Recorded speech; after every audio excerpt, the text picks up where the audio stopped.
तो जय हिंद मित्रों। चलिए आपके अपने चैनल सोनू सर क्लासेस में आप सभी का स्वागत है। तो हम आशा करते हैं कि आप लोग ठीक होंगे, स्वस्थ होंगे और मस्त होंगे। तो आज हम पढ़ेंगे मैथ। आज हमें मैथ में पढ़ना है नंबर सिस्टम, जिसे हिंदी में संख्या पद्धति और अंग्रेजी में नंबर सिस्टम कहा जाता है। तो नंबर सिस्टम में सबसे पहले हम पढ़ेंगे इसकी बेसिक नॉलेज, क्योंकि बेसिक जानकारी हमें लेना काफी जरूरी है। यही हमें आगे चलकर कोई भी क्वेश्चन को सॉल्व करने में मदद करता है। तो चलिए इसकी बेसिक जानकारी पर हम ध्यान देते हैं। सबसे पहले हम पढ़ेंगे पूर्ण संख्या। पूर्ण संख्या क्या होता है, पूर्ण संख्या किसे कहते हैं? तो भाई मेरे देखिए, पूर्ण संख्या जो जीरो से लेकर अनंत तक होता है उसे हम लोग पूर्ण संख्या कहते हैं। जो संख्या जीरो से अनंत तक हो, यानी कि जीरो से अनंत तक, अनंत तक की सभी संख्या हम जो होती है वो पूर्ण संख्या होती है। जैसे मान लीजिए 0 1 2 3 डॉट डॉट यानी कि आदि। अब हम बात करेंगे प्रकृत संख्या। प्रकृत संख्या क्या होता है? तो चलिए इसके बारे में हम समझते हैं। ये पहला हो गया, ये दूसरा हो गया प्राकृत संख्या। प्राकृत संख्या किसे कहते हैं, चलिए इसके बारे में हम जानते हैं। तो जो एक से आरंभ हो और अनंत तक हो, यानी कि एक से आरंभ तक की सभी संख्याएं प्रकृत संख्या कहलाती है। एक से अनंत तक जिसका अंत ना हो, उसको आप गिनते गिनते थक जाइएगा, आप बुढ़ा जाइएगा, तभी इसका अंत नहीं होगा। ये बात समझ लीजिए। इसको हम कहाँ से आरंभ करेंगे? 1 2 3, ये हो गया हमारा जैसे में।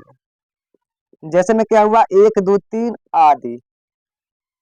अब हम बात करेंगे सम संख्या। सम संख्या क्या होता है और विषम संख्या क्या होता है, इन दोनों के बारे में हम पढ़ते हैं। तो सम संख्या,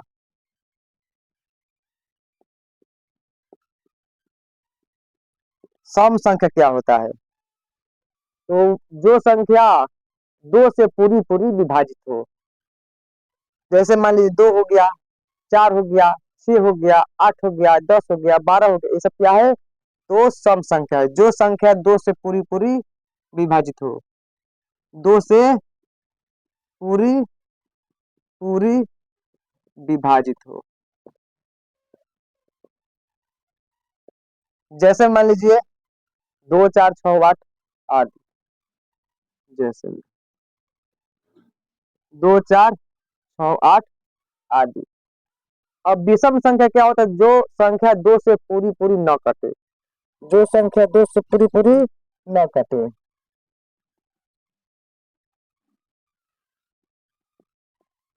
विषम संख्या वैसी संख्या जो दो से पूरी पूरी न कटे। जैसे मान लीजिए 1 3 5 7 आदि। ये सब क्या है? तो विषम संख्या, यह दो से पूरी पूरी नहीं कटता है, यानी कि दो से पूरी पूरी न विभाजित हो।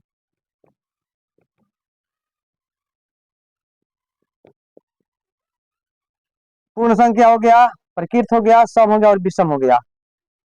अब बात करते हैं रूढ़ या आभास संख्या। रूढ़ या आभास संख्या क्या होता है? तो जो संख्या एक तथा अपने से विभाजित हो, यानी कि अपने से कटे और एक से कटे, उसे हम रूढ़ या अभाज्य संख्या कहते हैं।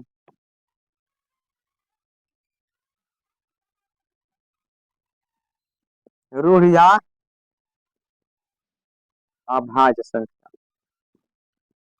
रूढ़ या अभाज्य संख्या वैसी संख्या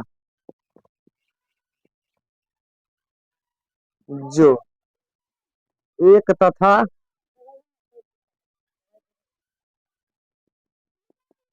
अपने से कटे, वैसी संख्या जो एक तथा अपने से कटे, उसे रूढ़ या अभाज्य संख्या कहते हैं। जैसे में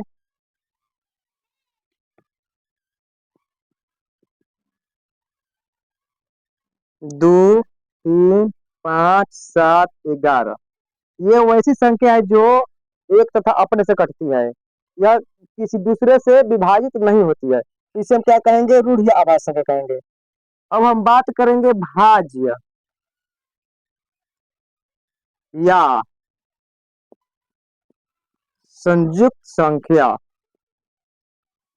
भाज्य या संयुक्त संख्या, इसे भाज्य भी कहा जा सकता है और संयुक्त भी कहा जा सकता है।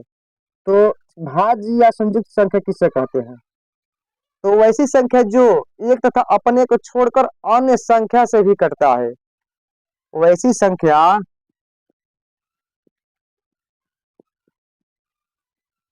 जो एक तथा स्वयं को छोड़कर अन्य संख्या से भी कटे, अन्य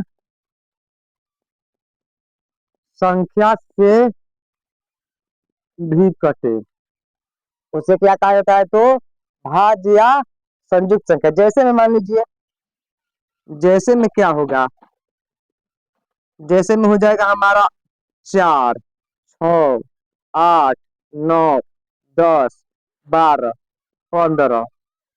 यहाँ हमारा जो 9 है, हमारा क्या है? तो संयुक्त या भाज्य है, क्योंकि जो 9 हमारा है, दो से तो कटेगा नहीं, लेकिन एक से और अपने से और 3 से और कटना इसको है। जो हमारा 4 है, 2 से कटेगा, 1 से कटेगा और अपने से कटेगा। 6 है, 2 से कटेगा, 3 से कटेगा और अपने से कटेगा। 8 भी हमारा उसी प्रकार, 2 से कटेगा, 4 से कटेगा और 8 से कटेगा। यानी कि ये जो संख्या है, एक तथा अपने को छोड़कर अन्य संख्या से भी विभाजित हो रहा है। तो यह सब क्या हुआ? तो भाज्य या संयुक्त संख्या हुआ। अब हम बात करेंगे परिमेय संख्या, अपरिमेय संख्या। परिमेय संख्या क्या होता है और अपरिमेय संख्या क्या होता है? परिमेय संख्या, परिमेय संख्या क्या होता है? तो वैसी संख्या जो p बटा q के रूप में रहे, वैसी संख्या जो p बटा q के रूप में रहे। इसके अलावा इसमें और खास बात है, यह p बटा q के रूप में तो रहेगा, लेकिन इसका जो होगा यह शांत या अशांत रहे, लेकिन अनवर्ती ना हो, आवर्ती रहे। अगर यह अनवर्ती हो जाता है तो यह परिमेय संख्या नहीं होगा। क्या होगा? तो वहां पर वो अपरिमेय हो जाएगा। अब शांत आवर्ती का मतलब क्या होता है? जैसे मान लीजिए ये 23/10 है, ये हमारा क्या है? p बटा q के रूप में तो होगा ही, लेकिन यह शांत आवर्ती भी है।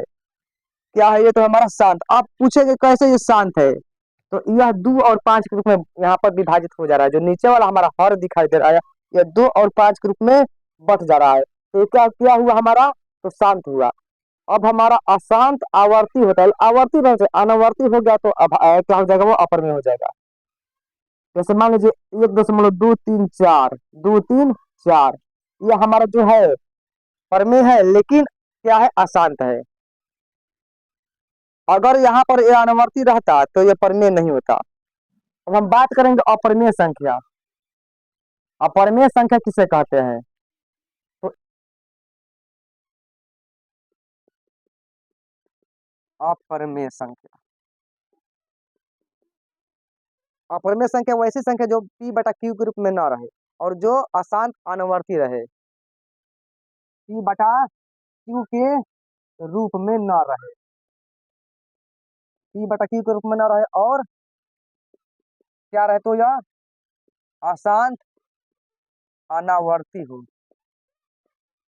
यह हमारा अपरिमेय संख्या है।